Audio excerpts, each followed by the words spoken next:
Hey, welcome everybody to Sasa and Goff Live Recorded. I'm Sasha. I'm Goff. And we are back. We have energy for episode 25. Woo! It is a milestone. Did you know that? Good call. Yeah. 25, baby. 25. I think we called out our 20th milestone in like episode 22. Yeah. So that was good. Yeah, 25 is nice. Yeah. 2,000 more to go. How many are we going to do here? We'll do... Let's aim for 50 right now. We'll start with that. All right. So another half a year or so. Easter will be our final episode. Yeah. Serbian Easter. Serbian Easter. Orthodox Easter. Easter. I'm actually wearing a Serbian shirt here. I noticed. Serbian folklore group that I used to dance with. Did you ever dance with a Serbian folklore group? I didn't, but later on we're going to talk about dancing, believe it or not. Okay, let me ask. You come from a Greek family. Kind of. Yeah, kind of. You married into a Greek family, big Greek family. You guys celebrate Greek stuff occasionally? Yes, Orthodox Easter. I know I don't mean Orthodox. Or Greek Easter, yes, we celebrate. You mean it. You definitely mean it. Other than that, at least my immediate family, like what we celebrate with her family, yes, Greek Easter. You guys go to a Greek church? We got married at one, but no, Joni really wanted to pursue that after we got married, and I was just kind of like, you know what, I'm sorry, but I'm not doing that. I just, nothing, not like just like, fuck church, but it's like, I don't want to go. I don't. Yeah. I have my beliefs and whatnot, but I don't need to go to church, and I don't want to. No, it's okay. It's interesting, like, my mom does not go to church. She's the most religious person I know. Wow. She just won't go to church. My dad, he's like, he's half in. He's got a toe in the water, but he goes to church like almost every week. Just like, really? Yeah. I think he has to pray for me to like survive and stuff. But I think you're doing all right. Yeah. But I did want to know if like Joni and her sisters like did Greek school stuff or anything like that when they were growing up. They did. No, they did no schooling. Actually, I think I have more schooling than all of them because I needed to be baptized Greek Orthodox for us to get married. Because when I don't know if I mentioned it on the podcast, when we were getting married, like a month before, we found out I was never baptized. So it was like, all right, well, we wanted to get married at her church. It meant a lot to her. For me, it was like, whatever, I don't care. But so in order for that to happen, for her church to marry us and me not being baptized, they're like, well, we could do it for you, but you're going to be baptized Greek Orthodox. So I was like, all right, sure. So I went to like 3 classes, like an hour and a half, and learned some pretty cool stuff. Unfortunately, I don't have any of that information anymore, but my Greek name is Basil. Basil? Yeah, or Basil, I guess, however. Goffus? Basil, Goffus, Goffarectus. Yeah, that's interesting. Do you count as a Christian before you got married? Like, what was your religion before? I would have just said Christian. Yeah, like non-practicing maybe, but I have, I believe in God, but I don't I don't. I got married church at a Serbian church, and so I'm cool. I'm okay. But they were like, well, what about Megan? Oh, that's interesting. Yeah, I didn't think of the other. And so I think if she was something. She had to do something, but we didn't have to take a class or anything because I think she counted as like Christian already or something. Was she baptized though? I don't know. I don't remember. She was in the same situation as I. It was your parents time. Say, we've dedicated you to the church, and it's kind of cool though. That's basically them saying, go pick a religion whenever you're ready. Well, I was baptized in Serbia. Oh shit! So we had to get paperwork from a Serbian church. Damn. And good luck. Getting paperwork in the United States. Yeah, they don't. Serbians do not understand paperwork.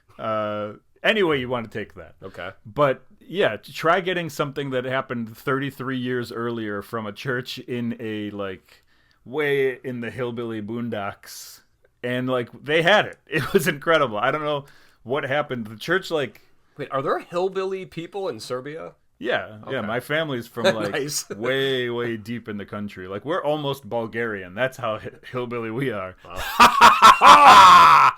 Bulgarians. That was good. No, I don't clip that. I don't get it, but it seemed funny. Yeah, I guess nothing seems funny around it. here. Anyway, big thing here, big test for you to start off the show. All 10 minutes in or however long we are. That's okay. Where's your jolliness level at? Where's your goddamn jolliness level? Oh, man. You know what? Admittedly, this weekend, it's a little bit low just because we have a very busy weekend. Tonight, I have my daughter's play. Tomorrow, we have a wedding. Last night, we got home from work. We had to drive an hour and 10 minutes to the city for the rehearsal. That only took 45 minutes. And then, but you know what? I am excited. The Amazon packages are starting to arrive. We don't have anything under our tree yet, but it's just because we've been busy. But everything is hidden in the crawl space. The one spot my daughters will not go. They find spiders. I mean, is that what they're afraid of? Spiders? Oh, I guess so. Yeah, probably, and probably mice and everything. I don't even think I've seen a spider in there. But anyway, must be clean. I take a personal shot. We have spiders all over this house. No, we had the woman who owned the house before us had it like the crawl space paved and like insulated and everything. So yeah, it's pretty. Anyway. But yeah, no, as far as jolly level, yeah, still stressed out a bit, but I'm always excited. Yeah, you're generally like, towards jolly, I would say. Yeah, and having kids, you know, again, I hate to keep saying stressful, but having kids does make it a little more special because making them happy. Yeah. So, all right. How about you? Yeah, I'm the jolly one around this household. Yeah. Now, you know, when you look at me, I'm the picture of jolliness. Absolutely. But yeah, Megan's been sick for 2 weeks. And she had to be on like antibiotics and all this stuff. And she had like mites that were brought from the home from somebody. I don't know. I guess they've been hiding. I should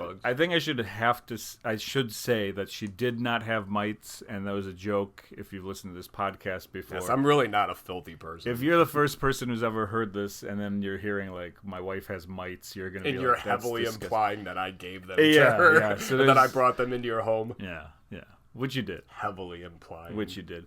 But yeah, I've been jolly. I've been good. You saw my house. I got the lights up. Things are going good. We got the half of a Christmas tree next to the window because we can't put the full thing there. The only thing I didn't do is decorate the Christmas tree, which Megan did. Everything else. And by the way, my fear of fire, I've fixed it. How's that? I quit cold turkey. You start burning yours? Oh, you just stopped unplugging stuff, huh? Everything's plugged in. Oh, man. The Christmas lights are plugged in 6, 7 times, 8 times. I plugged a microwave into one of them. I don't care. You know what's going to stop it? When the fire happens, then I'm going to be like, I told you all so. Yeah. And it'll be worth it, because yesterday when we were getting ready to go to the rehearsal, I pretty much dimmed the house, and Joni's like, "You're not going to leave the Christmas light on?" And I was like, "Didn't you see that episode of Saved by the Bell where the Max burned down?" Yeah. She's like, "No." So I'm explaining that to her, and she's like, "Well, I don't want to leave it on now." And it's like, "Well, now we have to leave it on." It's kind of funny. It's like if we go out somewhere, the lights aren't on, which is a clear sign to anybody who pays slight attention if they want to steal anything from our house. If the lights are off past 5 p.m., Christmas lights. Yeah. Come on in. Nobody's here. So our biggest problem in that sense is that our garage, while it is attached to the house, there isn't entryway from the garage into the house. So when we leave, all 4 of us have to walk out the front door. Okay. So, you can see our parade walking out. It's like they're gone. We don't have anything worth stealing in this house. It's a different thing, but... It's a nice TV. Yeah, it's all right. A Hisense. That's a pretty quality television. I was at Walmart actually for whatever reason, and it was like right before Black Friday, so they had all their deals. Someone was buying like a 70-inch TV, $200. Yeah, but and it's like I have a Samsung that's about 6 years old and it's already going to shit. Like 1/4 of it has started like turning like darker. Wow. So I'm more of the sense that I don't care what kind of TV it is, honestly. Yeah, it's funny that you say that because we have a Samsung that we've had at this point for probably 15 years. Wow. And it cost $1,400 when we got it. And it's the one that's in the basement when you go pee. Okay. We've had that. I pee on it sometimes. That lived in a different city than it is currently. Wow. And it works perfectly fine, except it's like, even though it's a flat screen, it's like heavy. Yeah. Like the old flat ones. Oh, yeah. Whereas this one is like... The originals, they just put weights in them just because. Yeah, those ankle weights, just wrap them around. Yeah. I don't know. Jolliness level's good. And then Jolliness level went up a little bit because the Spotify Wrapped came out. Oh, yes. Yeah. You have Spotify or no? I use Spotify for my podcast, but I don't have a subscription. Like, actually, I have, like, my information entered, but I don't pay for anything. Okay. So they'll actually say, like, hey, Brian, but it's like, I don't get a Spotify Wrapped for what I listen to. I get a Spotify Wrapped for my other podcasts because I actually record through them. Yeah, but Amazon is where I subscribe and listen to music. Well, I don't know if Amazon Wrapped exists. I don't think it does, but it kind of sucks. Spotify Wrapped is, I hate to say it because it's like a corporate thing just to keep you sharing more Spotify Absolutely, stuff. It's brilliant. But I do like it. It's, it's always cool to see like what you've listened to. I don't know that I trust it completely because sometimes you see one and you're like, I haven't listened to this band this much. Or when I look at my own stats, it's like, I don't have that many listeners. Yeah, 11. I don't have 11 listeners. I topped out at 8. Yeah, so like I got the Spotify Wrapped. Number one for me, Angel Dust, makes sense. I talk about them all the time. Mm-hmm. I've been listening to them nonstop for 2. I think they were my number one last year as well. You're always on it too. Definitely. It's a way to live. It's a way to wake up in the morning. Rock and roll. The other bands that I had on there, Flatliners, Set Your Goals, Iron Chic, which is like this is my list every year. Yeah. This is just a list of like an old man who doesn't change his ways. Mm-hmm. And this year, instead of a Wilhelm Scream on there, for some reason 88 Fingers Louie was on there, which like I love both of those bands. I don't think I listen to 88 Fingers Louie as much as I listen to Wilhelm Scream, but of course I'm going to trust the corporate people and thanks Spotify for keeping track of all the stuff that I do. And then they also keep track of your top 5 songs, which like none of my songs matched up with the bands. See, maybe Amazon does something like that because I have seen stats where it shows me what my most listened to songs are, and it is always the last song from an album because the way that mine is set up is that when the album ends, it plays the last song one more time, then it goes to shuffle for whatever reason. Okay. So it's so funny. It's just like, it's like, man, I really get into the end of albums. But so those songs obviously get played like twice, it's... My songs list are not the bands that are on my most listened to. The first one was Front Bottoms, this band. They're not on my list, obviously, as my top 5 band or whatever. They just played House of Blues 2 nights. They played Lollapalooza a couple of years ago. That's when I like first heard them. Okay. Maybe I've heard of them, but I don't... I watched Lollapalooza on Hulu. It's fantastic. You don't have to leave your house. It's nice to see new band. But anyway, so like my number one song is one of their songs, which like, okay, I could see it. It's on my playlist. I listen to it all the time. And then like a Beaches song. One of the songs on there was a Radiohead song, which I know I went through and I listened to Radiohead. I didn't listen to... Maybe I did. This was like a goofy Radiohead song that has a lot of horns and stuff. So I was just really mad at Megan for 3 days because of this. Yeah. Because she's the one who like... She loves Radiohead. She just fucks with your phone just to fuck with you. No, she was like, you'll like this song. It has horns. And she was right. She knows the music that I like. But now there's proof that I like a Radiohead song. Mm-hmm. And that's not cool with me. I'm an old man, and I have values that don't include Radiohead being in my top 5. Listen, at least you're a ska guy. You could have been a Beetlejuice guy, remember? Hey, I thank God every day. I look up to the sky and I say thank you. That's one of the most obscure things you've ever said, and it was so hilarious. You guys don't even think it's real. You don't even think a Beetlejuice guy is real. The day after we talked about it on the podcast, I went to Meijer. Guess what's on sale? Nothing but Beetlejuice suits. Suits? All over the place. It was Halloween, yes, okay, and it wasn't May or whatever, but they were all over. I almost wore one like on the podcast the following week, but it was like $40. That's okay. Sorry to sidetrack. No, it's fine. It's fine. But yeah, so interesting story I heard. I think my cousin Nick sent me a reel. A guy spent the entire year with his laptop open, charged, playing Rock and Roll McDonald's, a Wesley Willis song. Okay.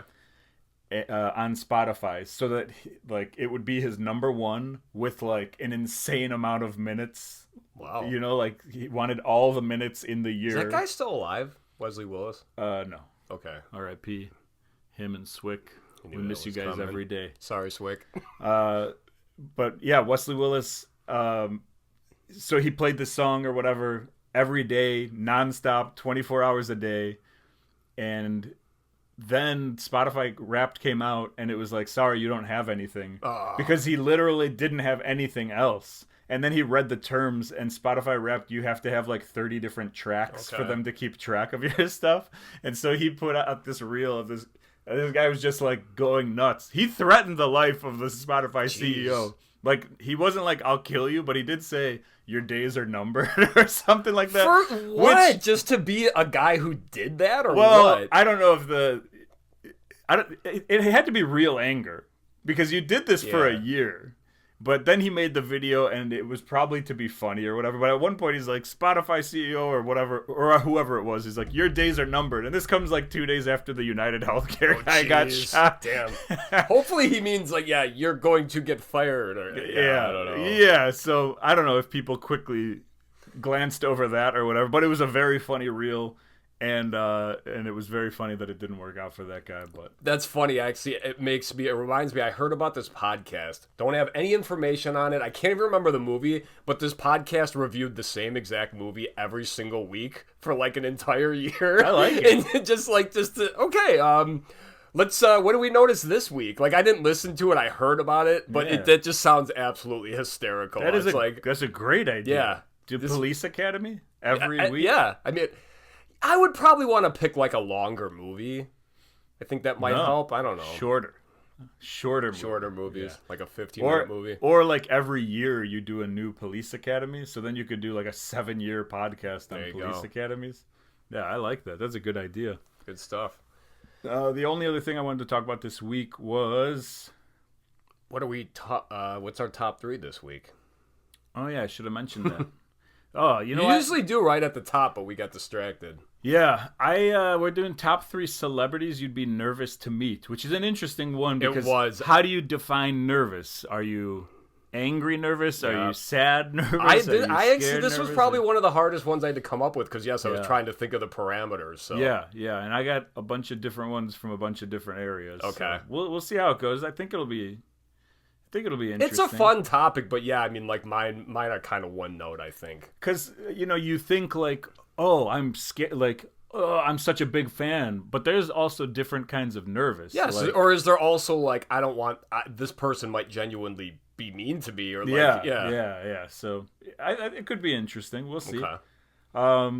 Only other thing I wanted to talk about was we went to a concert together. 2 old guys. Our first field trip. 2 old guys doing young man stuff. We went out. We listened to Joe Rogan. We bought crypto. Then we went to a concert. It was fantastic. Yeah. We went to see Counterpunch at Rochaus in West Dundee, Illinois, or possibly East Dundee. No, it was West. It was on that side of the river.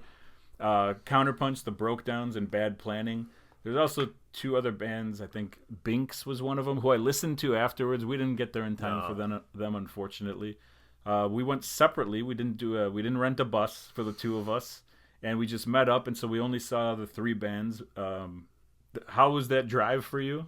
Very simple. I mean, based on the time, like it took like 38 minutes or something, but it was still, I mean, parking was the hardest part. And I found a spot, I just didn't know where to go. So I mean, it's so funny because it's the opposite way of Chicago, but it's like pretty much the same amount of time for you to go to Chicago. Yeah, but it's way less stressful just because like 294, that area down there just terrifies me. And it was Blackout Wednesday, which we've been calling it Black Wednesday for a while, which is something completely different. I thought it was. I didn't know Blackout. Blackout Wednesday because it's the biggest drinking night of the year, so hence Blackout or whatever. It's very clever. But anyway, so we went to this show and we got there just in time for Bad Planning, who I'd seen before. They opened for Belvedere. I told you about them. You liked them, I assume? I really did. Yeah, actually, I listened to one of their albums since. It's like the only one I was able to find, or the only one I actually sought out. But they reminded me of Much the Same, who I like. And not just a young band, which is like, it's very good to see that. And seeing those guys actually during Counterpunch, seeing them back in the pit, I guess, maybe not like much of a pit for Counterpunch, but just seeing those guys up front singing for guys who are our age, you know, and it's just them. This would be like a lagwagon for them, probably. Yeah, it's very like respectful and cool to see bands support each other and stuff like that. Solid band. Yeah, they were good. And then the Brokedowns came out, who I'm a huge fan. I think there's literally a Brokedowns poster, picture right there behind it. Yeah. I've been seeing them for like 15 years. They're from Elgin, Illinois. and they dominate. I mean, I loved it. It was fantastic. They were funny. They were good. They kept talking about candelabras. Yeah, that I think, and then Counterpunch tried getting in on the joke, and it was like, guys, pick a new one. No, I need a different thing, a chandelier, maybe some Anything, other lighting source. But the Brokedowns were awesome, and you ended up. I still don't think you're a Brokedowns guy. I was gonna say I listened to him again, like on Amazon, whatever. Yeah, still not the biggest fan of maybe his recorded voice. Excuse me, but seeing them live, just their banter was fantastic. Yeah, great live, very funny. A lot of topical political jokes. Quick ones though, not dwelling on them. Yeah. And then just the lead singer has a booming voice, and I mean, like he's a big dude, so I mean he's got some pipes, but like when you can project for I mean, how long have they been a band? It's got to be decades, 15 years, if not longer. To keep that kind of a voice, because a lot of people need surgery or it goes or whatever. But just a very raspy kind of, not raspy, but like growly, guttural almost. Great, awesome Midwest punk voice. Great band. Biggest mosh pit of the night for them. Most people there. They probably should have headlined that. The mosh pit was very funny. There were a lot of like kids and teenagers, stuff in there. like maybe not even maybe middle schoolers, to be honest, because like I'm just going off of like my daughter's age, and it's like these guys looked like probably 7th or 8th graders. I'll tell you what, it was interesting. Me and you and my cousin Nick and our friend Kenny. Am I missing anyone? Oh, for our little venture there? Yeah. No, it was just the 4 of us. Okay, so we ran shows back in the day, and this kind of reminded me of that, where it was like, there's a bar if you want to be drinking, but there's also kids running around because there's like, it's in a bowling alley or whatever. This wasn't in a bowling alley, but ours was. But so there's like an all ages aspect to it. I mean, there were like 10-year-old children in there. there was legit kids there, but then there were actual like 13, 14-year-olds whatever. who I'm like, I think I said it to you there, but I guess my guess would be one of them is probably like somehow related, and it was like, hey buds, guys, you want to come to the show? I don't know if and plus like they got to mosh. Yeah, it was probably like kids of like you're friends with the band, and then you bring your kid like. It was nice seeing, like, because those kids, and maybe it was their first pit, who knows, but just like a traditional pit. None of the hardcore shit, no arm swinging, no kicking. It was just people shoving each other, running around, having fun. Someone gets knocked over, you pick them up. We're all having a good time. There's no razor blades. I love seeing little kids with the big headphones on, like the noise-canceling headphones. Yeah, it was a really good time. I'm happy you invited me. And do you ever get, like... sad at concerts, like thinking to when you were younger going to concerts? Sometimes I get nostalgic. I don't know if I'd say sad, but for whatever reason, a show like that we went to doesn't seem as significant as going to the city. I feel bad saying it, because it's like, the Metro, the House of Blues, and it's like, well, now it's taking me the same amount of time, like you said, but it's like, I don't know, it feels less stressful. It is less stressful, but like more intimate, I guess. Even though this venue was like probably bigger than Reggie's, or maybe like the same size. Stage was taller than us. Yeah, I had neck pain. It was a little obnoxious. I had legitimate neck pain. Well, we had you can, if you go on the Bad Planning's Instagram, was it? They took one of those pictures where it's like them and then the crowd behind them. Oh, and me and Sasha had to be those two old fucks. Like, we're not walking up. They just asked everyone. It's like, come on, could you come up? But you could still see us in the picture. Yeah. And by the way, the picture is going to be the artwork for this episode. Oh, is it nice? So check our Facebook page, check our Instagram, and you will see me with my arms crossed looking angry. I was given like the hang loose time, but I think someone's standing in front of me because I wasn't expecting us to be on there. Well, here's the thing. I'm with you. That's why I didn't step up, but I was like, well, there is a chance or whatever. So I kind of did like a look, like a fake, like arms crossed angry look. And everyone who's seen that picture is like, you look like you're having a great time. And the picture's hilarious. It will be the artwork, and I'll try to. We're in the background, so I'm going to like put some lines or a square around us or something so you can see where we are on the picture. But nice. Yeah, they took a band photo. The show in general was good. I don't get like sad at shows or anything like that.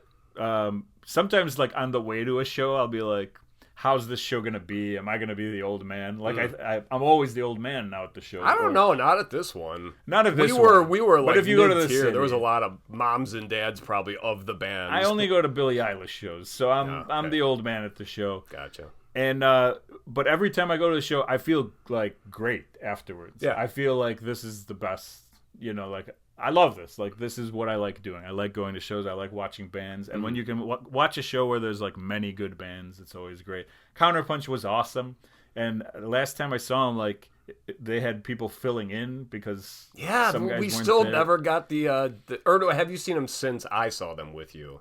Because it was just the drummer last time we saw them, but he was playing drummer, for one of the other bands, which was strange. Yeah, no, their drummer, Richo, I think. Is that his name? Now it's Jim. Now it's Jim. Richo is the one who was filling in. Yeah. He used to be in Jinx Pack back in the day. And then... He was in Counterpunch, too. He was like the second drummer, I believe. Yeah. And then Frankie, I believe is his name, from Much the Same, filled in for them on bass because Jared didn't come out. I think that was that Belvedere show that you didn't go to. Okay. So it was Kyle and Eric, but it was not the other two. It was not Jim and Jared. Okay. I don't know. It's all confusing. It doesn't matter. It's literally just for us to talk about it. But yeah, it was cool to see all of them. And I didn't say like hello to any of them. I'm in a weird space with them, I feel, because I love those guys. They're great, but I don't know like if they know me, if they recognize me. And so I feel weird being like, hey. And so I just kind of like whatever. And then I posted something on Instagram. And Jared was like, next time say hello. And I was like, Okay. Awesome. That's a good. That gives me the in. But I'm just like, and this goes back to our topic today of like meeting, not that Jared's a massive celebrity or whatever, but meeting celebrities where you're like nervous to meet them or where you're just kind of like, I'm going to stay out of their way, let them have their whatever, talk to whoever else. And it's a different type of nervousness or whatever. But anyway, so I didn't talk to any of those guys. But then my friend Mike was there. Mike from Break the Silence. Yeah, it was nice to meet him. It was crazy. You've never met Mike before? I've probably been in a conversation like we kind of were before you introduced me. Yeah. Where I've just been there standing like, hey, like a head nod, but never actually like, hey, I'm Brian. Hey, it was funny. You were pacing like back and forth. Well, I wasn't sure if you wanted to like be like, hey, this is my date, you know? Oh yeah, this is my life partner. Yeah, and I also didn't want to butt in because I thought that was him, but I wasn't positive. Yeah, and be like, hey man, love near life experience. And I didn't want to be like, hey, this is Goff, and he already knows you, or so. You guys have known each other for a long time. I didn't know. I know, and then we look at each other, we're like, we know. Everything just comes down to like being too nervous for whatever reason. But saw Mike, which is great. I haven't seen him in years at this point. He like texted me a couple months ago and was like, come out anytime you come to the city, give me a call, we'll go to a show. I go to the city, but I feel bad calling people when I go to the city because I'm like, hey, come spend $27 to see some bands you don't like, obviously, because otherwise you would have gone to see them. Well, that's what you just throw it out there. I mean, it doesn't mean, hey, can you come to the show? Just, hey, just in case you're interested, I'll be at the show. You know? I feel awkward, but I told him that, and he was like, yeah, don't, just tell me. And I'm like, all right. So he's like, I'll politely decline. Yeah, which is fine, too.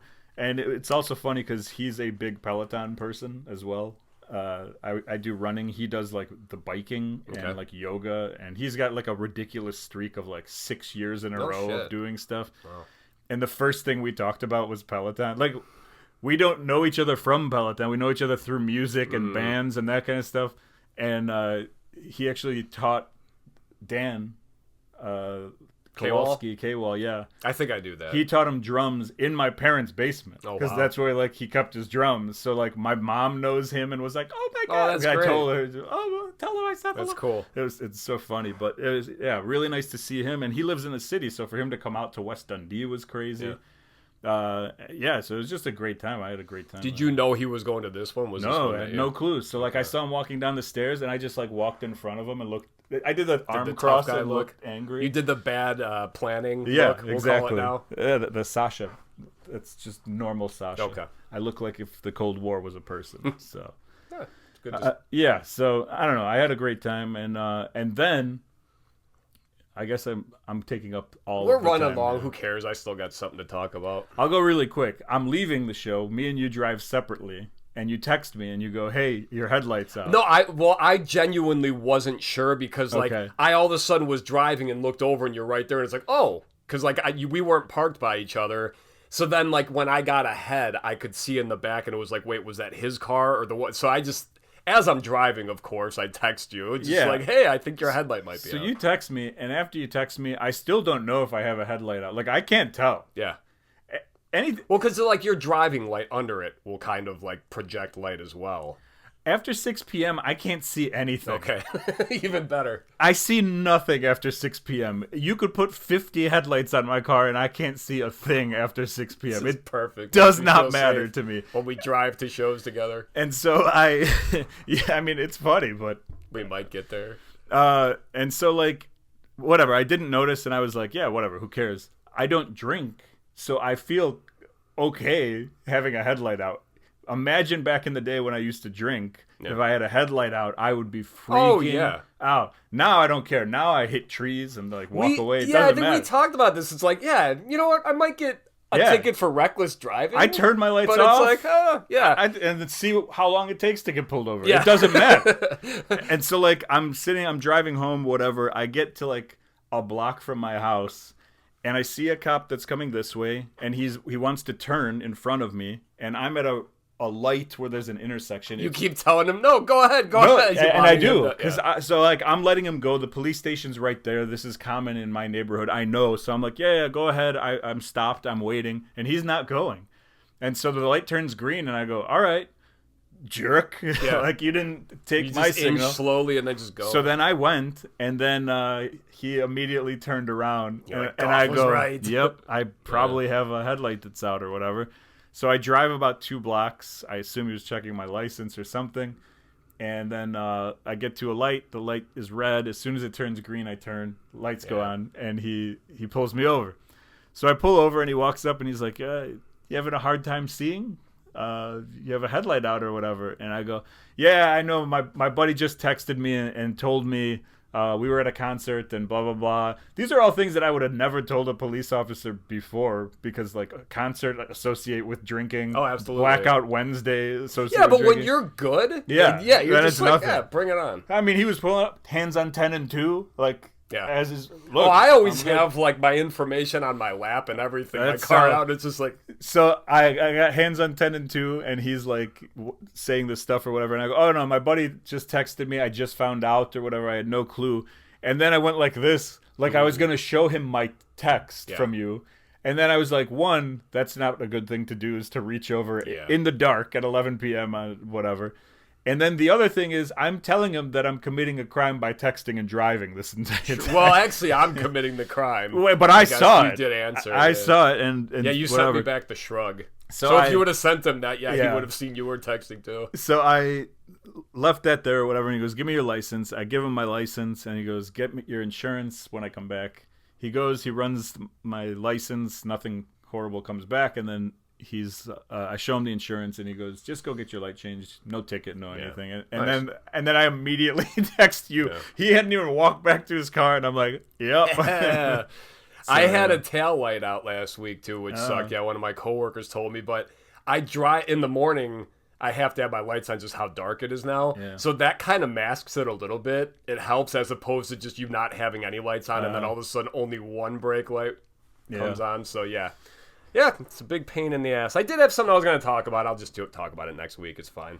We're running a little late here. All right. And by the way, I then had to purchase lights. I purchased them on Amazon because they were cheaper than in the store. Yeah, everything's cheaper on Amazon. But it was going to take 2 days to get there. And then I ended up having to like drive late in my car. And then I had the light out again. Yeah. So then I just stopped at an AutoZone, got the light, and it cost as much as 2 lights on Amazon. And then I just returned the Amazon. And I don't think they gave me my money back, those that's how they do it. Friendly people at Amazon. That's how they're billionaires. Anyway, that's it. You sure you don't want to talk about something? Yeah, no. We can do it next week. Because I can cut some of my wawapio, or whatever we're calling it. Wapio. All right. Then let's just we'll jump into that. What are we watching? What are we watching? What are we putting in ourselves? Yeah, well, Wapio. I'll start things off. I got 2 for you really quick. First and foremost, you brought it up recently. Your favorite SNL female, Julia Sweeney. Is that correct? Yeah. Pat? It's Pat. I watched it. Okay. It's been about a decade since I've watched it. Wow. And it's Megan's favorite movie. So she opened the door. You're allowed back in. Okay. And we watched It's Pat. And I will say, I feel like it's more relevant today with gender identity I haven't stuff. seen it probably in as long as you have. So, yeah, I do remember that. But, yeah, so it's like today, it seems like it should be a cult classic or whatever. You know what I mean? Like Pat's a hero! Yeah, exactly. But if you watch the movie, and this is my least favorite part about the movie, it's a good movie and it's a bad movie, right? It's generally a bad movie, but it's okay. It's fine. It's 78 minutes, which is... If you need somewhere to stay when this episode's released, I got room. Why? Because you're already saying, this movie's not very good. That's funny. No, it's not a good movie, and I directly told that to Megan immediately after. By the way, she's cackling the entire time. She loves it. She's like, it's like Showtime at the Apollo. Yeah. She's standing up and like her shirt's over her head. She's loves it. Giving you the nudge, like, you saw that, right? Yeah. Doing the thing, keep looking over to make sure that you're watching. She walked out of the room during one of her favorite parts in the movie, which is just Pat falling downstairs. That's when he's like, I cracked my nuts. Yeah, right? That's like my favorite part. And the guy's like all happy. And she walked outside of the room, came back in, and rewound it because she's like, that's my favorite part. I gotta watch this. So she loves the movie. That's awesome. And it's hilarious that she loves it or whatever. But for 78 minutes, even if it's a bad movie, I'm all in. An 80-minute movie? Are you kidding me? Oh, absolutely. I have one question, though, actually, just a refresher. Now, the guy, it's like her neighbor, right, that's trying to figure out, and I say her just because the actor playing Pat is a her. Okay. That's not Jefferson Darcy, right? No, the actor, but he kind of... It is a guy who used to be in... He was on SNL for 1 year, actually, that guy. He did Weekend Update for 1 year. I can picture him. This was in, like, 82. Okay. So it was, like, when it was bad, they hired... not picturing the Weekend Update. Okay. The actor in my head, I can picture him. He was in some other stuff as well. Yeah. Megan knew all of it because she's a big Pat historian. Okay. But he was in like SNL during the like one bad year when they brought in like Julia Louis-Dreyfus and all these like Joe Piscopo and all these people to like save the show, and then they all only lasted a very short amount of time. Mm-hmm. So he did Weekend Update for a year, and then the next year it was like Chevy Chase or whoever. But anyway, like so that guy he ended up passing away. Oh really? Yeah, we looked up his Wikipedia. I don't remember what it was, but. So he's a creepy weirdo in the movie, and Pat is a jerk in the movie. Like she's mean. That's my biggest gripe with the movie is that like you want me to like the movie, but the person is being like a jerk in the movie. It's like The Bear with the lead actor. You know, it's just like I don't like this guy. Is this the one that has Chris in it? Like Pat's whatever partner. So on the TV. On SNL, I believe it was played by Dana Carvey, and in this, it's played by, what's his name, David? I know you're from Kids in the Hall. Yeah. I don't remember his name, but he does a great job in the movie. Whatever. Ween is in this movie, the band Ween. Yes, at the end when Pat's revealed and I mean they're throughout the movie, not just at the end. I know they perform live, but and Megan would have quoted a Ween quote if she was here right now, but I'm not going to because I was not a fan of this movie. Not a lot of people were a fan of this movie. It is 0% on Rotten Tomatoes. 0% on Rotten Tomatoes. You got to be actively trying to do that. Yeah. This was released in only 3 theaters, and it lasted for 1 week. It cost $8 million to make. Do you want to know how much money this made in the theaters? All right, I'm gonna say like 25,000.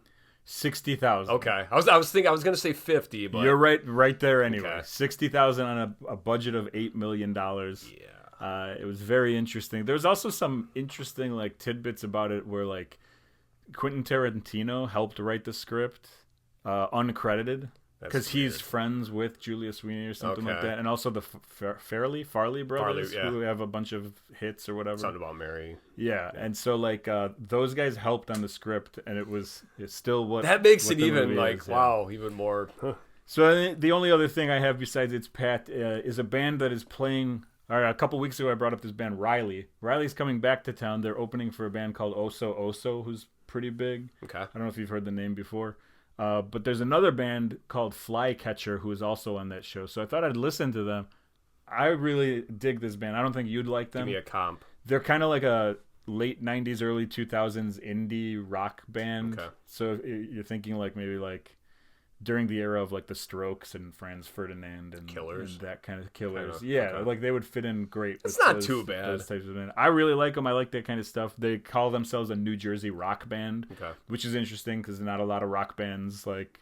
You're always something else now. You don't just. We're call progressive yourself. prog rock, or it's like instead of we're hard rock. Yeah, so these guys are pretty cool. They had a couple songs. Games is the name of one of them, and Soda's in the Freezer, and another song called Brother.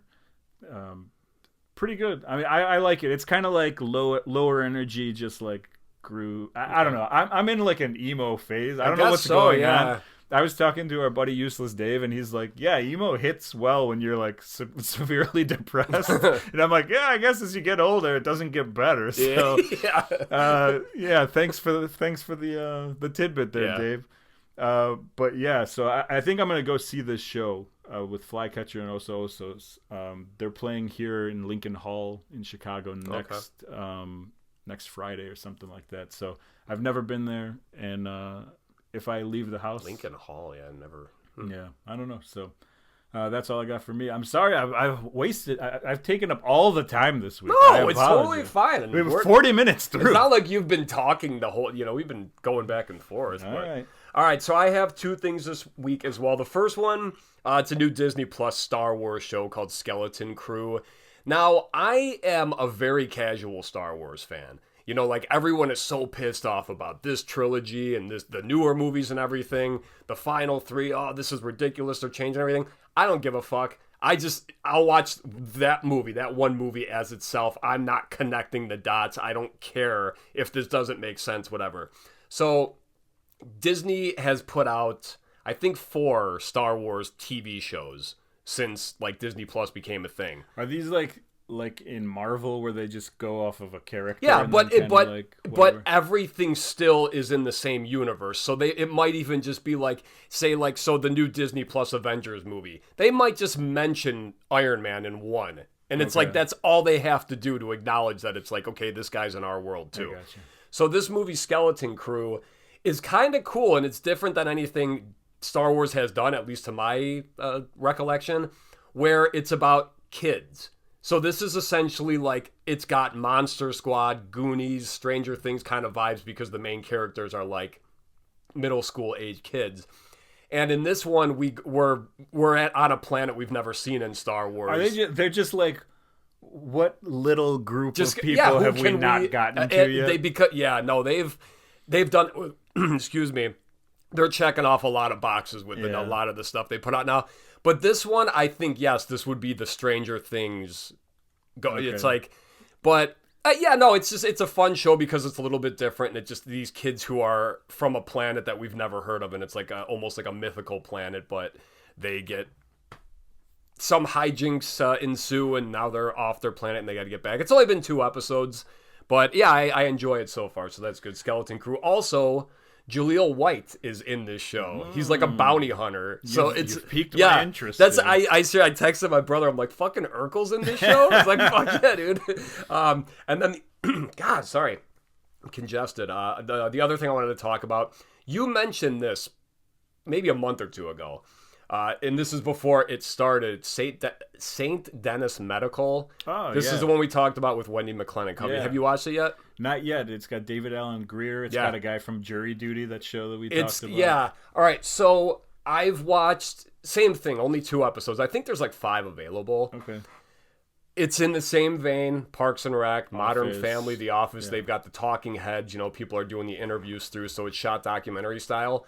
My only problem so far is that Wendy McClendon Covey is like an overdone Michael Scott right now. Very awkward, just doing things that like a boss could probably get away with, but like, I'll tell you, when I started watching Parks and Rec, that's like vibe. Well, that's because and that's and why it was immediately they actually that's kind of documented with Parks and Rec that after season 1 they're like, we can't go in this direction, we can't do the same thing, so they made her way more competent and not because in season 1 she's like kind of fawning over the guy in the office, and it's like he has no interest in her, and she's just kind of goofy, but. So, and then the guy from Jury Duty, Mecky Leaper is his actual name. Very funny. I feel like he just took that character and he's just brought it over to this one. Hey, that's cool. It's he's like from a very like small, possibly Mormon town. And it's like, so some of the hijinks are eye-rolly because you're like, there's no fucking way this guy would be here if he didn't know how to do this. Yeah. But it's got some characters from Superstore, which is also a very funny show. And David Alan Grier, like... He's just kind of the very stoic, but still has those great, like, because I don't, even during In Living Color, it's not like I was like, David Alan Grier's my favorite. Yeah. But him just, it's like, good for you, man, to get this show. And he's, either very well written for, or he's just got great delivery. I think I like him because you don't see him very often. Well, yeah, he's clearly been. So you see him like every couple of years in something, and then you're like, oh yeah, he's very funny, he's great. But if it was just a constant David Alan Grier like show, I don't know that I could watch it or whatever. Well, he's on this show. He's very kind of mild mannered, you know. But so I can't. I'm trying to think of. I'm interested. I'm gonna watch this. There's also another show that I saw on Amazon Prime. I'm gonna bring it up in a couple weeks after I watch it, I think. But caught my eye in like a comedy drama type of way. Sweet. But yeah, this one I haven't started watching it because I don't know if Megan wants to watch it. I gotta wait for that, and I don't know where she is. She left. So. All right, so St. Denis Medical on NBC. Good show so far, but definitely has some Office vibes more so with So all right, that's it. All right, that means it's time for our top 3 celebrities who you'd be nervous to meet. This is a very interesting one. Yeah. Or maybe it's not. We'll see. I don't know. I mean, I kind of liked it that I had, because had to think usually about it when we do this, I can make a list in like 3 minutes. Yeah. And then I'll just kind of tinker with it. This one literally took me up to like this morning. Yeah, I'm going to start things off. I guess I got a question for you beforehand. Have you ever met celebrities before? Like any celebrities? Probably the biggest celebrity I've met was Scottie Pippen, but that was at like a TCBY autograph signing, literally where like no one was there, so it was like, but I mean, anything that were you nervous at all? No, I mean, like my parents probably were, and we were just like, why do we have to, I don't, at that age, I mean, genuinely like 4 or 5 years old, it's crazy I even remember it, but maybe not that young, maybe 8, 9, but still. I used to meet a lot of professional wrestlers, and I was very nervous and like excited because I was like 20 and whatever as a kid, and you're just like excited. Now I don't. Listen, there's podcasts I listen to with people who are just like us that I'm like, I don't care. You're a celebrity to me. Yeah. Like I love your podcasts. I met Ric Flair one time. That's pretty big. And Goldberg. And I think their autographs are possibly behind you over there.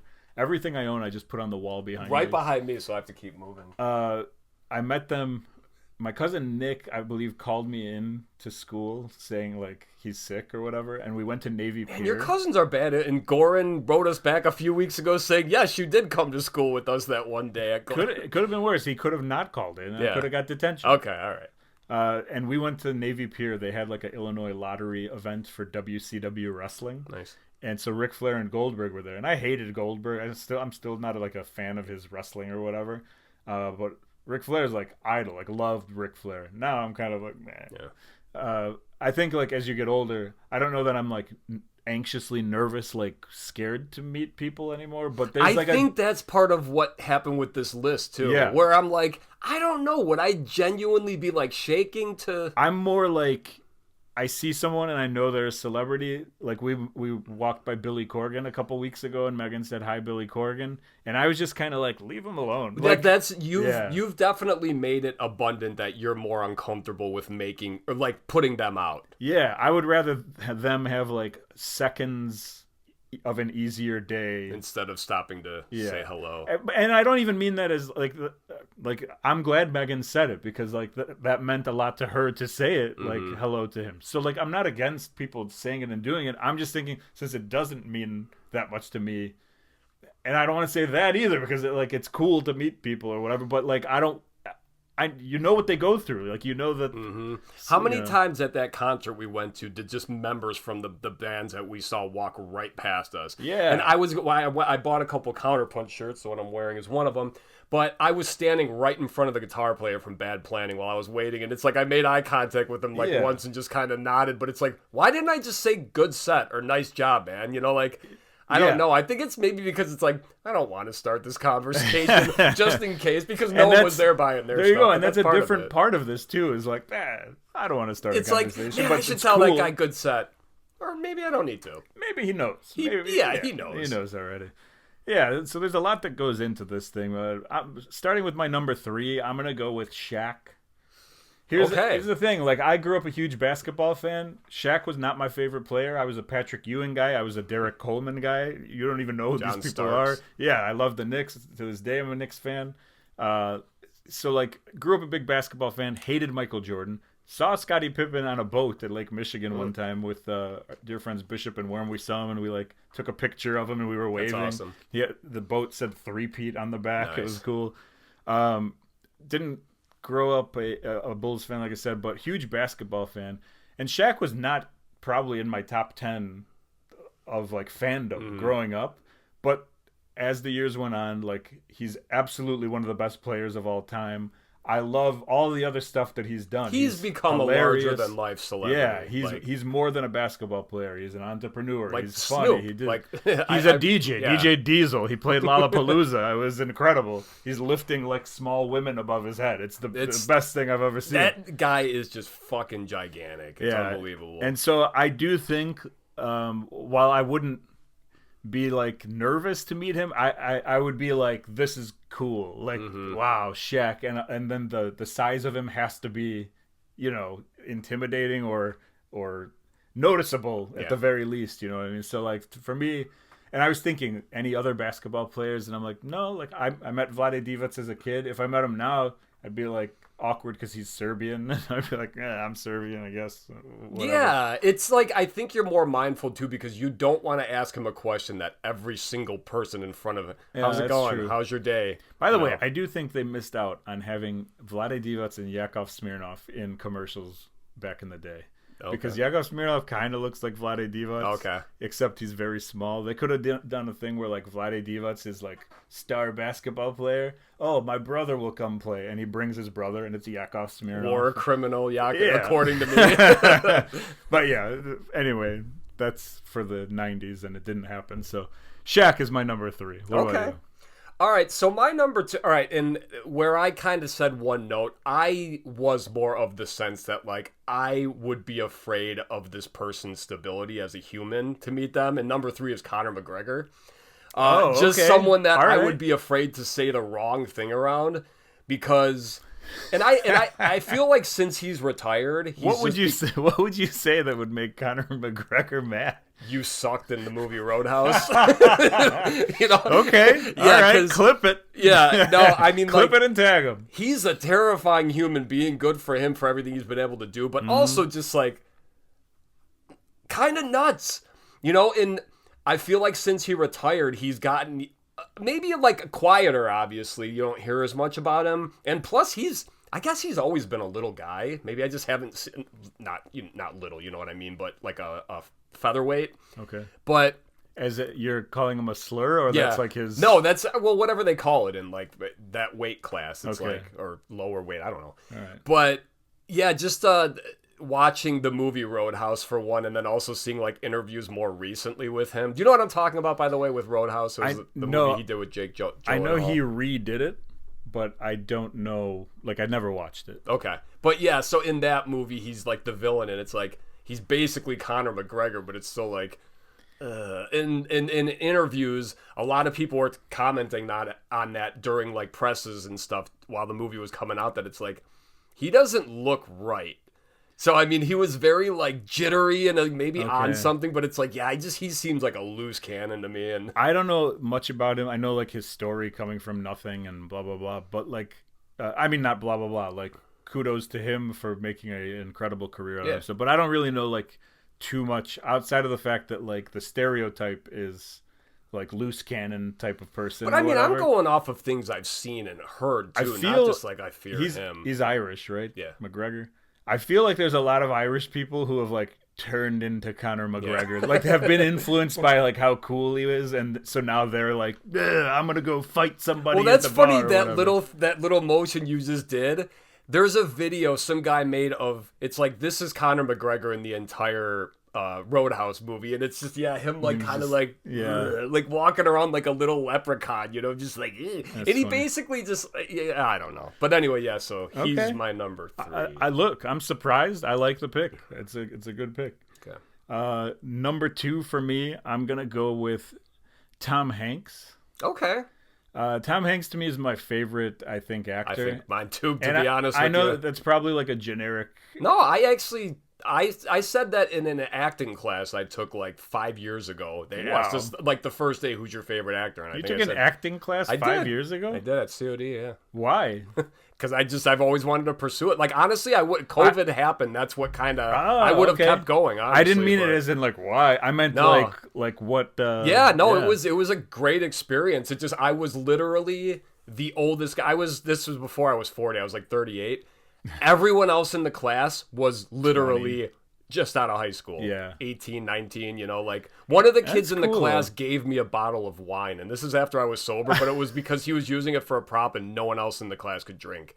He's like, here, bro, you're like, knowing I was like the old man in the group. That's Luckily, so the teacher was older than me at least. So. Okay. But yeah. No, that's cool. That's a tidbit I didn't know about you there. To me, Tom Hanks is like the actor that I noticed. Like, I never was big into movies, right? But eventually over time. I love this podcast. Like, you telling me movies you've watched. It's like, man, is this hard for you? Or? Well, like, I see all these Tom Hanks movies, and then I go like, oh, that's what acting is. Like, I see now he does all these different characters, and in every single one, I'm just like in a trance. Like, I'm interested in what's going on, and then I don't even like realize that it's him. Mm-hmm. It's like he takes you out of knowing that it's look at fake Castaway. Like, we've done solo podcasts on ourselves. When you're by yourself and you have no one to riff off of, I mean, like, he did an entire movie by himself, Not like that's the only movie of its kind, but still, for you, there's people in the beginning and end, but yeah, when you're the focus, and that's literally it, you in a volleyball. It's one of those things where you hear, like, oh, is he going to be on Epstein's list and all that stuff? And I'm like, well, I don't care if he's on the list, but, like... Remember when him and his wife got COVID? They were like the first two celebrities, and everyone thought, no, not Tom Hanks! It. Yeah, it's over. The humanity's done. I don't know. He's like probably the first actor that I was like, oh, I understand acting a little bit more than I did before, because now, like, I see what people like in movies or Except whatever. That Elvis movie that he was in. He was pretty bad. That made no sense. It's hey, like, man, Tom, that's what art is. You miss most of the time. He does not. But what about you? What's your number 2? All right, my number 2 is a collection. I'm sorry, it's 3 people, but it's 3 members from the 2005 White Sox: Mark Burley, Frank Thomas, and Paul Konerko. Just my 3 favorite White Sox of all time. That's the only year, I believe. Well, no, I think... Well, because Frank Thomas was hurt for a lot of that year, so people forgot he was still on the team. And Jermaine Dye was also... Jermaine Dye also, but these 3 were more... Like, Jermaine Dye, I think he was added to the team in 2005. Him and Scott Pasednik and AJ Przinsky, like those guys. But these 3 were kind of, like... I want to say, this is like local. It's still like... It's almost like you were an adult when they won the World Series, but you'd never seen them win the World Series. So it's like you could be a kid when they won the World Series. This absolutely, and I mean, like, we've talked about it many times in here, and everyone knows how bad this team is now. Yeah. That it's like, so 2005, that was, I hate to say it because of all the significant personal things that have happened, but that was still one of the greatest days of my life because I've just been a White Sox fan since, my dad raised us that way. So...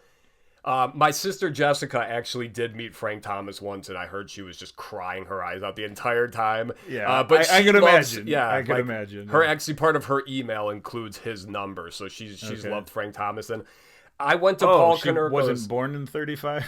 No, shut up. Yeah, I went to Paul Konerko's last game. Actually, Joni bought us tickets. It was like a Father's Day gift or something.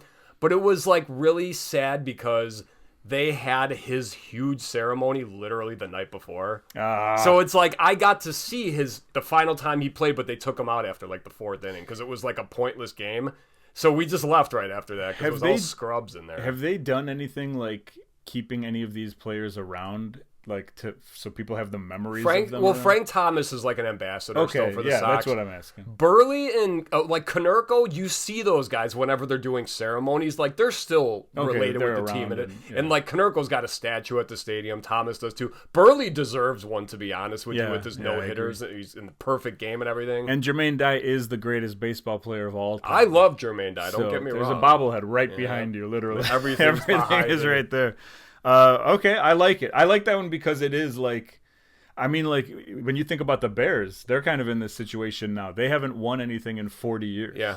And so like people remember that team when they won. That's the one championship they had, right? They won like pre-Super Bowl.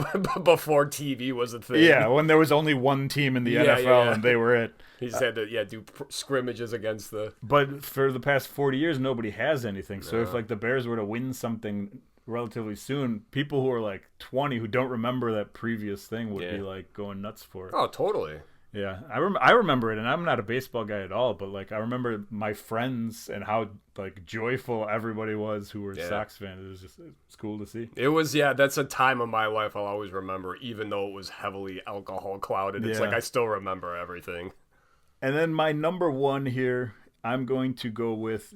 I was asking Megan who she thinks I would be nervous to be around because that's a good gauge, I think, and her guess was like comedian, like Mark Norman was one of them, and I was like, I don't think I'd be nervous around Mark Norman because Mark Norman's generally nervous too. So okay, we would both just be like sitting there nervous. Who's the bigger introvert? Yeah, but mine is like comedy related, and it's because it's like someone I grew up watching, and I do think like probably affected my sense of humor.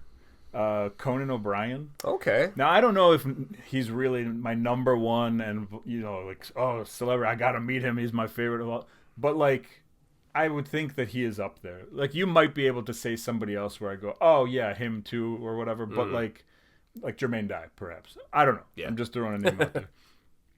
But Conan, like I grew up on. I always watched Tonight Show and The Late Show and all that stuff. I know you weren't a fan. Not a fan. Just didn't. Yeah. When it was on, sure. What I used to watch Jay Leno's like monologue every day, and then if he had musicians or comedians on, I would like wait for that. Otherwise, I had no interest in Tom Hanks being on there, or like any actor or anything. Like movies didn't interest me, but the other stuff did. And Conan was like the next level of it. It was like the later show. Nobody was really paying attention. He could take weird, crazy shots. So much weird humor, and I think I have a lot of like weird humor that people are like, what's wrong with you? I think he does a lot of that stuff, and so to me, I also think like he's like tall. He's like, and his hair is tall, so it might be. He's very cartoonish looking, but on purpose. And I think he's the hair and he's very like very jittery. Yeah, so I don't know. I think that might be one of them. And he's one of those people where you'd like to be like, oh, you mean a lot to me, as far as like you may have influenced my life in a certain way. Like I am poor. Because he has like a big podcast network too, right? Like the Coco network. Yeah, like Office Ladies is on that. And he does a bunch of stuff now because they took him off TV. So, but yeah, I love Conan O'Brien. Yeah, big fan. I saw him recently, most recently, I think, at Arrested Development, because that was a running joke with Andy Richter being in a couple episodes. So it was always Richter being able to tell Conan, like, go fuck yourself. Yeah, he's also in The Office, where he, like, walks by. Yeah, he actually walked by Michael, and he's like, I think I just saw Lorne Michaels. What's interesting about his podcast is, like, or if you've ever seen anything, next week I'm going to talk a little more about Conan O'Brien. Okay. But if you've ever seen anything he does, like, that wasn't on TV... He swears like a sailor. Does he really? Yeah, wow. So it's like weird to see that if you watch him on TV and you've only watched him on TV, which I did for most of my life or whatever. He's not swearing. He's not like saying bad words or whatever. And then that's like the Bob Saget thing. Yeah. So that's it. That's my number one, which leads us to your number one. All right, so my number one is another one kind of like Conor McGregor, where I'm just like, I'm genuinely terrified of this man. Tito Ortiz. No. We're big UFC guys. This is another character or another actor from The Bear, not Jeremy Allen White. It is his brother, who is barely on the show. John Bernthal is the name of the actor. I know him because he's in the MCU. He plays the Punisher. He was on The Walking Dead. Baby Driver, he was good in that. But do you know can you picture who I'm even talking about? He's the brother who, like, the crux of the show is about, the one that committed suicide. Oh. That's John Bernthal. So, okay. Fantastic actor, always typecast, though, as someone who's gonna blow up at some point. Like, who's gonna, like Kevin Bacon, how in every movie it's like, Kevin Bacon's either the bad guy or he will have an outburst. But John Bernthal, I think it was from him playing the Punisher, that I was like, this guy genuinely, like, the way he grunts when he, like, kills and stuff, and it's like, that's just terrifying. Okay, I didn't know he was in anything besides The Bear. Like, yeah. I didn't recognize him or anything. Like, the famous episode of The Bear, you know, the big fight in season 2 when the whole chaotic. So, picture that in, like, every role he does. Okay. Like, in The Walking Dead, he was, like, the main character's hothead best friend.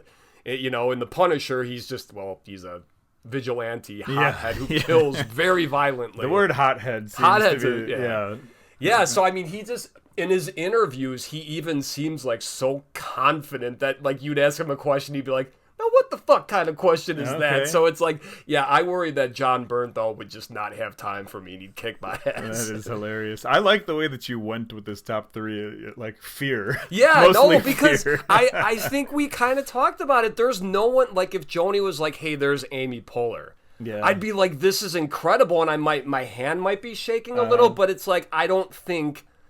And now I don't think John Bernthal's going to beat the shit out of me, but it does, like, people who I'm intimidated by. I met a celebrity at your wedding.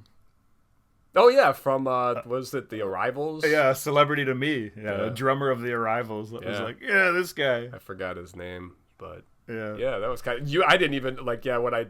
You're like, oh, you know who's here? I'm like, I don't know. It's like 1/4 of The Arrivals is here, He was dating one of the girls that Joni used to work with. So I think there's an Arrivals poster behind probably you. Behind me. Over there. You got any potent notables? I do, but that's our top 3. So send us yours. Tell us where we messed up, or just tell us who you would be nervous to meet, or however you... Yeah, because our criteria was totally different on this one. So, no, I like it, though. I like it. I like taking, like, what we... Well, how you take the question. Yeah, there you go. Yeah. Good stuff. Potent notables, I got some that are interesting. Bill Cosby, for certain reasons. One, he's that's a good one. Hilarious. Another one, he might make me laugh too hard. Honestly, I know a guy. I mean, he's passed away. I'm gonna be careful here. No, like, nobody knows him, I don't think. Does this guy know Bill Cosby? No, but he was like the Serbian Bill Cosby. He was just a little bit out there. He looked like him. Did he talk like this? Yes, he had, like, but with a Serbian accent. Nice. I'm not even gonna try that. He's a weird guy, interesting guy. Like, I wasn't a big fan of his. He was always trying to, like, hook me up with his daughter, like, to marry his daughter, and I'm like, I've been married for 8 years, sir. Please stop. And please you know stop, this. Dad. Yeah, so it was weird. Yeah, so I don't know, Cosby's one. Also, here's one that's like kind of a combination of, like, Vince McMahon. Jason, Vince McMahon was definitely a thought of mine, and for many reasons. One, like, he created something that was like my childhood, and like this incredible thing that's turned into one of the biggest. Can I stop you real quick? Does he still own WWE? No. Okay, no. He was in a scandal, which is a crazy scandal that, like, by the way, people who, like, don't know the scandal and just watched the Netflix documentary they just did on him, they're like, wow, he's a bad guy. It's like 1% of the stuff that he's done. You know, and by the way, like, I started watching that, and then I realized, I'm like, I just don't really care about this guy. Yeah, like, and he's just one that it was like... Plus, he's old, and it, like, his voice... Yeah. I hate to say that. I mean, like, but he doesn't... I love stuff that he did in the past, and then, like, I also, like, I don't like the WWE. It's too big for me. Like, business ruins everything. Yeah. Things get too big. I don't need stuff to be perfect. I need it to be... I need, like, crazy stuff to be happening. And it's too cut and dry.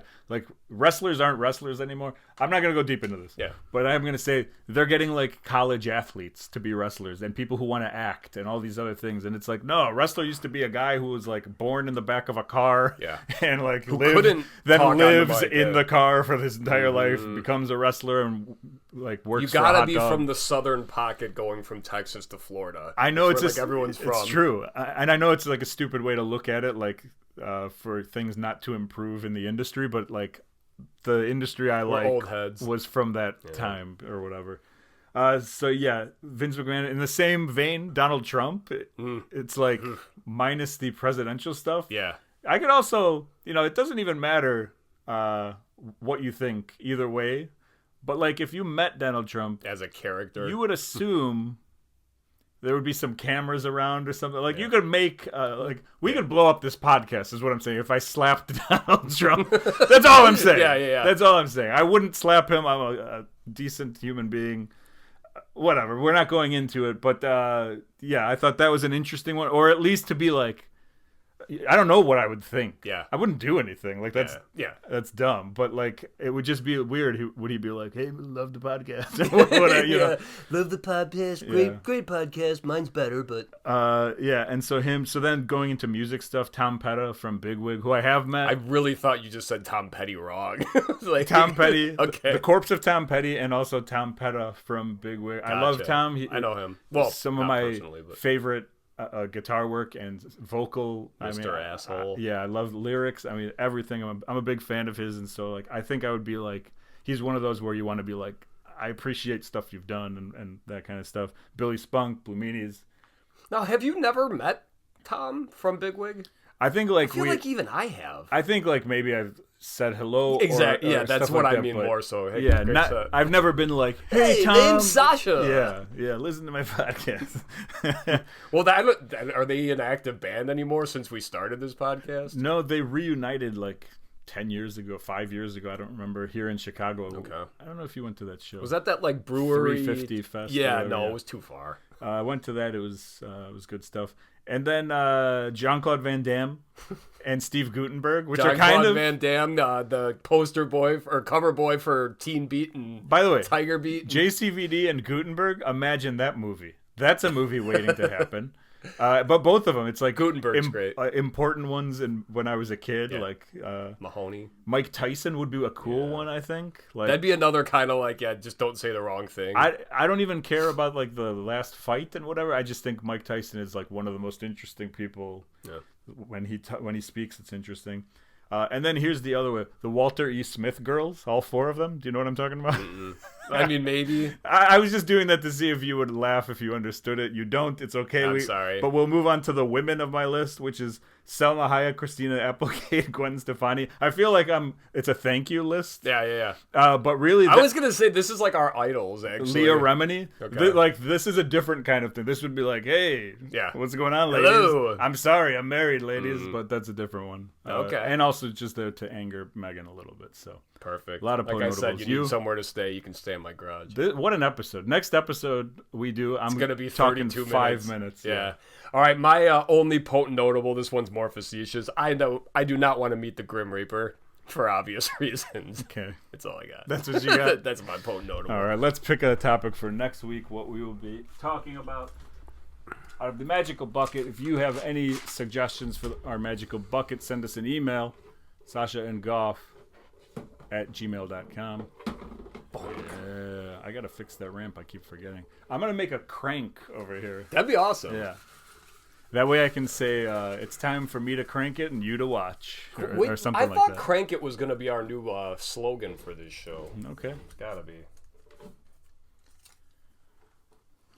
All right, this one is it's kind of a vague one. It's from Mike from Melmac, actually. Top 3 drinks. Oh, okay. So any drink? Probably have some potent notables with this one, but let's just say like I don't know what we consume the most or of all time.